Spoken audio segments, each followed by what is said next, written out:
¿Puede una palabra abrazar? ¿Puede una frase denunciar, acariciar y despertar al mismo tiempo? Eduardo Galeano no escribía para decorar la realidad, sino para revelarla. Hoy, desde el otro lado del tiempo, imaginamos una charla íntima con él. No con el escritor de premios, sino con el hombre que miraba el mundo de reojo, y lo narraba con el corazón en la mano. Buenas noches, o buenos días, depende desde donde nos escuchen o, desde cuándo. Hoy, desde este espacio íntimo donde las palabras no entienden de tiempo, tengo el enorme privilegio de conversar con uno de los cronistas más humanos, más intensos y más libres de nuestra América. Eduardo Galeano, periodista, escritor, contador de los dolores y las esperanzas de un continente, autor de obras esenciales como Las venas abiertas de América Latina, Memoria del fuego, El libro de los abrazos. Y Los hijos de los días, ese diario de humanidad que cada día leemos para recordar que la historia está hecha de personas, no solo de fechas. Eduardo, gracias por estar aquí. Gracias a vos, por la gentileza de invitarme, aunque ya no tengo pasaporte ni dirección postal. Pero la memoria tiene sus propias rutas, y a veces, uno vuelve no por voluntad, sino porque lo nombran. Decís que te nombramos, y es cierto. Cada día, con Los hijos de los días, recordamos una historia, una herida, una alegría pequeña. ¿Qué te llevó a escribir ese libro casi como un calendario humano? Me gusta pensar que cada día merece un rostro, una voz. No quería hacer un libro de fechas importantes, sino de vidas ignoradas. Porque los almanaques oficiales olvidan a los que no tienen himno, a los que no cortaron cintas ni firmaron tratados. Escribí ese libro como quien cose los días para que no se escapen del olvido. Tu estilo es inconfundible, fragmentos breves, cargados de poesía, ironía, ternura, denuncia. ¿Cómo nace esa forma de escribir, desde el corazón y las vísceras, como vos decías? Es que yo no escribo desde la academia. Escribo desde el estómago. Desde la piel que se eriza cuando algo duele. Desde la risa que a veces salva más que los libros.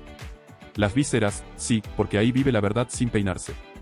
Yo no busco escribir bien, busco escribir verdadero. Y eso, a veces, arde.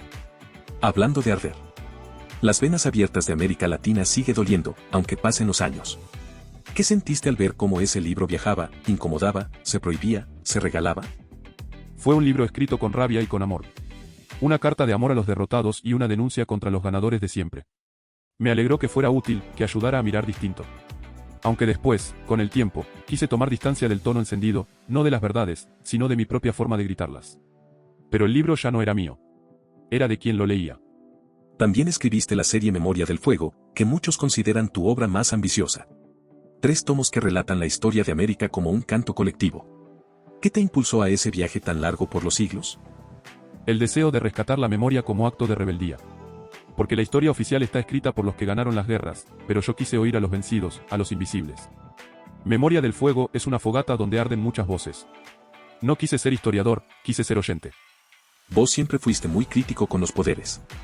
No solo los gobiernos, sino también las ideas dominantes, el mercado, los dogmas.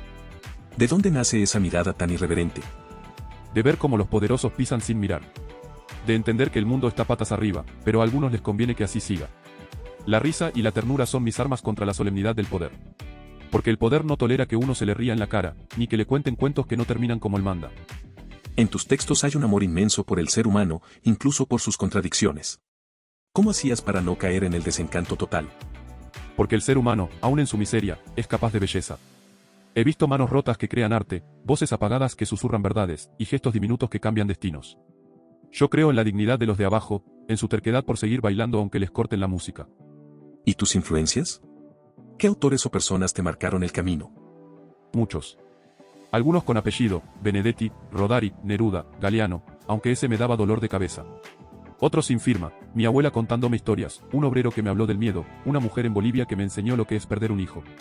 Las mejores lecciones no siempre vienen encuadernadas. Eduardo, esta entrevista es un poco un milagro. No todos los días se puede conversar con alguien que ya cruzó el umbral. ¿Qué te gustaría decirnos antes de despedirte? Que no olviden. Que no se traguen la historia en pedazos ya digeridos. Y que sigan contando, escribiendo, preguntando. Porque aunque me fui, aún ando por ahí, en las esquinas donde alguien recuerda. Y si alguna vez me extrañan, busquen en los días, que alguno, por ahí, les va a hablar con mi voz prestada. Muchas gracias, Eduardo. Por tus palabras, por tu fuego, por tu humanidad. Gracias a vos. Y disculpa si me extendí, es que los muertos, cuando vuelven, se ponen charlatanes. No tienen prisa. Y así, entre historias encendidas, ironías suaves y verdades que aún duelen, se despide Eduardo Galeano. O tal vez no. Tal vez nunca estuvo aquí. Tal vez fue solo un sueño, uno de esos días que no están en el calendario. Hasta siempre.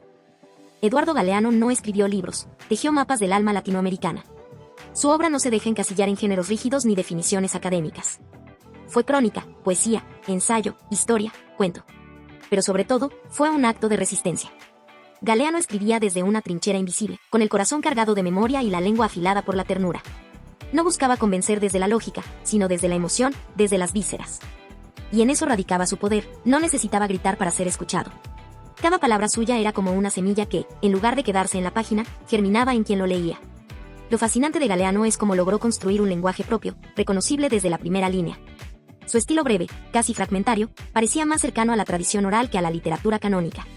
Le hablaba al lector como se le habla a un amigo junto al fuego, con historias que, aun siendo mínimas, contenían siglos. Un pescador olvidado, una esclava anónima, un niño indígena asesinado por el silencio de los poderosos. Cada personaje cobraba vida para recuperar su lugar en la historia, no como datos, sino como personas.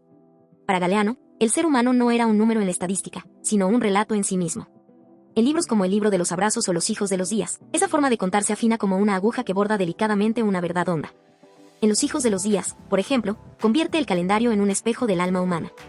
Cada fecha es una excusa para hablar de un acto de dignidad, de una injusticia silenciada, de una celebración escondida. No hay fecha sin historia, ni historia sin un eco. Por eso, leerlo cada día, como lo hacemos en nuestros espacios, es también una forma de resistir al olvido, de recordar que la humanidad no se mide en hazañas, sino en huellas. Su visión de América Latina fue clara, un continente herido por siglos de saqueo, pero lleno de una dignidad persistente. En Las venas abiertas de América Latina denunció sin rodeos la explotación colonial, pero lo hizo sin encerrarse en la amargura. Su escritura tenía fuego, pero también esperanza. Nunca se presentó como víctima, sino como testigo. Y eso lo hizo tan cercano. Galeano no escribía desde un pedestal, escribía desde la calle, desde el sur, desde el costado de los que caminan sin ser vistos. Su rebeldía fue poética, su melancolía, luminosa.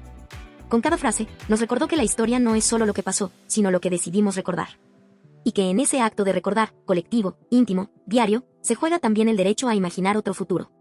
Eduardo Galeano fue, es y será un contador de fuegos. De esos que no se apagan.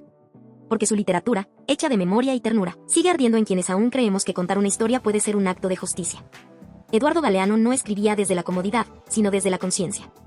Escucharlo es recordar que aún en medio de las ruinas, hay belleza. Que los abrazos pueden ser textos, y las palabras, puentes. Gracias por acompañarnos en esta conversación con un alma que, aunque ya no respira, todavía habla. Déjanos en los comentarios. ¿Qué frase de Galeano te marcó? ¿A qué parte de ti le habló su voz?